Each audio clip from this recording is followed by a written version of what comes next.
pertama saya bacakan menjelaskan Ismul A'zam. Nama Tuan Syekh Abdul Qadir Jailani itu ketika kita menyebutnya, pahala ataupun ganjarannya sama seperti dengan menyebut nama Allah dan Rasul. Asal mulanya ya tadi dijelaskan. Ada satu ibu-ibu punya anak cuma satu-satunya, ikut berlayar. Lalu kemudian anak itu tenggelam, dikabarkan meninggal. Gitu. Dari situ beliau punya keyakinan bahwa Tuan Syekh Abdul Qadir Jailani itu dapat mengembalikan anaknya yang sudah meninggal. Datang beliau kepada Tuan Syekh seperti kita kalau punya hajat. Ya Tuan Syekh, anak saya cuma satu, sekarang tenggelam dan meninggal, mungkin kita nggak tahu kan. Lalu kata Tuan Syekh, pengen apa emang? Pengen anak saya hidup lagi. Kok ke saya? Kalau kata bahasanya gitu. Karena saya punya keyakinan bahwa Tuan Syekh itu bisa menolong saya. Oke, kata Tuan Syekh bahasa, tapi nggak oke Tuan Syekh. Gitu, itu saya oke. Jadi kata Tuan Syekh, silakan sekarang kamu pulang. Pulang, bahagia. Wah, udah sampai rumah ternyata nggak ada. Terus tadi tapi kayak mau kosong. Oh, selesai. Gitu. Nangis lagi, balik lagi. Tuan Syekh belum ada. Insya Allah sekarang udah ada. Balik lagi. Begitu sampai rumah nggak ada. Nangis lagi. Tuan Syekh kumaha ya urusan anak. Bener tuh, insya Allah. Ya, Tuan Syekh sebelum menjawab yang ketiga nih, dia artinya macam bahasa orang tumpul, bahasa mana menundukkan kepala. Menundukkan kepala, orang dengar bahasa Indonesia. Menundukkan kepalanya. Jadi bermunajat kepada Allah. Gitu. Kata Tuan Syekh, insya Allah begitu dia bangun dari menundukkan kepalanya, udah ada sekarang. Begitu pulang ternyata ada anaknya lagi makan. Meja makan, gerdahar kan gorengan hirup deh, gerdahar deh gitu ya. Alhamdulillah. Gitu. Tuan saya protes kepada Allah, muncik bahasa orang mau protes. Kok bisa kayak gitu? Padahal kan Gusti Allah mah mudah aja. Ya, ngumpulin, menghidupkan orang satu dunia bisa, sekaligus mati bisa, sekaligus hidup bisa. Tapi ini mah cuma satu. Kok lama? Kata Allah. Ini bahasanya kewalian ya, bahasa wali, sudah disaruakan orangnya.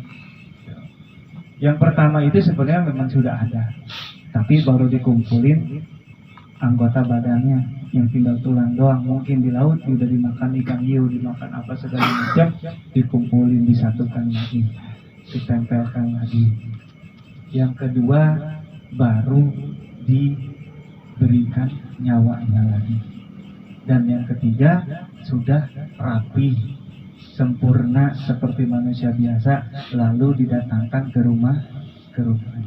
Apa makna dan hikmahnya? Kata Allah. Kata Tuhan saya berkata, makna dan hikmahnya ya artinya kata Gusti Allah, Abdul Qadir, kamu jangan patah hati. Nanti kamu ngadoa tadi jawab udah patah hati ya. Wah, ngadoa. Tiap malam saya zikir, saya Ustaz, kantong kempes kene bae ya gitu. Tapi jangan putus asa, wala ta'asa mirau hilal. Jangan pernah berputus asa dari rahmatnya Allah. Udhuni astajib lakum. Minta kepadaku astajib lakum. Akan kukabulkan segala permintaan. Cuma butuh proses semuanya. Enggak langsung. Ada yang langsung ada yang tidak, tergantung proses saya tadi.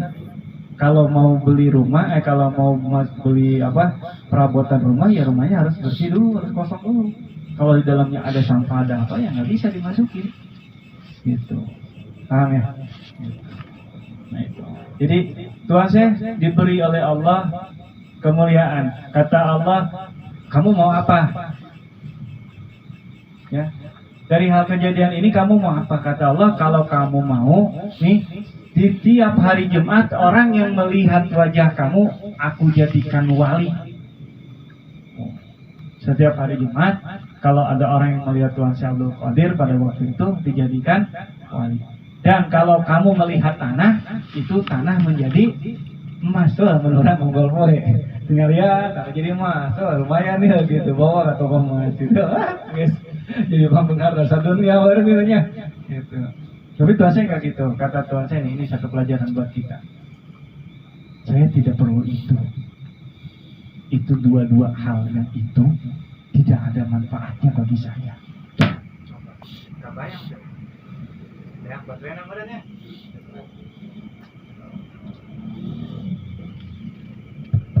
Iya, baterai aja. Nah jadi tidak ada manfaatnya kata Tuhan saya. Ini buat pelajaran buat kita. Jadi minta tuh yang banyak-banyak. Tuhan saya pengen sesuatu yang bermanfaat ketika dia hidup dan setelah dia tidak ada.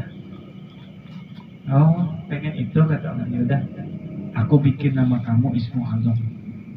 Jadi setiap orang yang menyebut nama kamu, pahala dan ganjarannya itu sama seperti dengan menyebut nama aku kata Allah dan Rasulnya.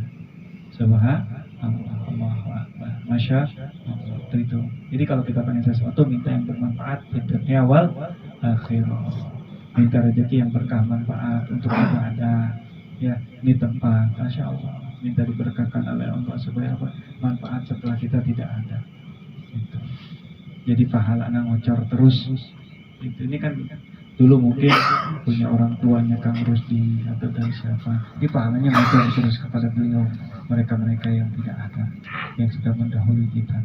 Dan ahlu-ahlu Korea di sini semuanya kebagian berkah manfaatnya. Ini salah satu contohnya. Amin ya Rabbal alamin. Lalu yang kedua yang selanjutnya menceritakan tentang Tuan Syekh Abdul Qadir Jilani menghidupkan orang yang sudah meninggal, dalam arti kata orang yang di dalam kubur.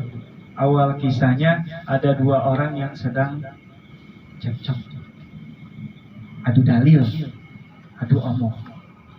Kata orang Islam, bagusan Nabi Muhammad, hebatan Nabi Muhammad. Kata orang kafir, kata orang Nasrani, lebih hebat orang, lebih hebat Nabi Isa.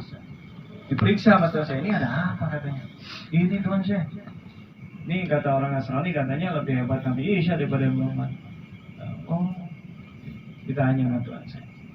Kamu ngomong kayak gitu, dalilnya apa? Kata orang Nasrani, Nabi Isa itu bisa hidupin orang mati. Nabi Isa itu bisa menghidupkan orang mati. Bahkan di dalam Al-Quran dikatakan bahwa Nabi Isa itu membuat satu burung-burungan ya dari tanah, itu turun, dibuat, dibentuk seperti burung, ditiup, langsung jadi burung beneran bisa hidup. Itu di dalam Al-Quran ada sejarah tentang Nabi Isa seperti itu. Dan Nabi Isa itu yang dihidupkan adalah putra daripada Nabi Nuh. Jauh 6.000 tahun jaraknya dari zaman Nabi Nuh ke zaman Nabi Isa. Dihidupkan lagi putranya Nabi Nuh di dalam kuburnya itu. Itu sejarah. Kayak panjang katamu. Cuma ini sekelumit aja. Lalu kata Tuan Syekh, kamu tahu saya ini siapa? Ya saya tahu. Saya cuma umatnya Nabi. Cuma pengikutnya Nabi Muhammad, bukan Nabi. Kata Tuan Syekh, kalau saya bisa menghidupkan orang yang sudah mati, apa kamu mau iman kepada Nabi Muhammad? Nah, ditantangin nih. Kayak kita ya, tantangin jin ya, kalau ruqyah gitu. Kamu mau keluar apa mau ke Islam gitu? Mau Islam apa mau keluar gitu? Dia milih keluar aja, berarti mau milih Islam kata jin. Gitu. Nah, ditanya, oh iya, kalau Tuhan saya bisa menghidupkan orang Islam, orang sudah mati, saya akan masuk Islam. Ayo kita cari. Dapatlah kuburan tadi yang udah umurnya 500 tahun. Oh ini kuburannya ya. Lalu Tuhan saya nanya lagi. Nabi Isa itu kalau menghidupkan orang yang sudah mati, bahasanya gimana? Kalau kata kita mah doanya gimana? Tapi contek. Gini bahasanya. Qum biiznillah. Artinya hiduplah engkau dengan izin Allah. Ini yang digarisbawahi, hidup dengan izin Allah. Kata Tuhan saya, nih lihat, saya mah ngebangunin orang yang sudah mati kayak gini doang. Qum biizni, hiduplah engkau dengan izinku. Jadi bukan izin Allah. gitu ya. Jadi hidupnya dengan izinku, bukan izin Allah lagi Tuhan saya. Seketika dia hidup. Nah, lalu orang kafir itu masuk Islam. Itulah salah satu karomah daripada Tuhan Syekh Abdul Qadir Al-Jilani. Kalau diceritakan karomahnya banyak, ya, mual angges tepi subuh. Insya Allah masih tulul zaman, masih banyak waktu, nanti kita bahas lagi. Ya, yuk kita tutup. Ya, mudah-mudahan semuanya ada dalam keberkahan, doa kita dikabulkan, yang punya hajat semuanya dihasilkan maksudnya. Amin ya rabbal wa kashfil kurubi wa ghufranid dunubi bijahi sayyidina Muhammad sallallahu alaihi wasallam. Al-Fatihah.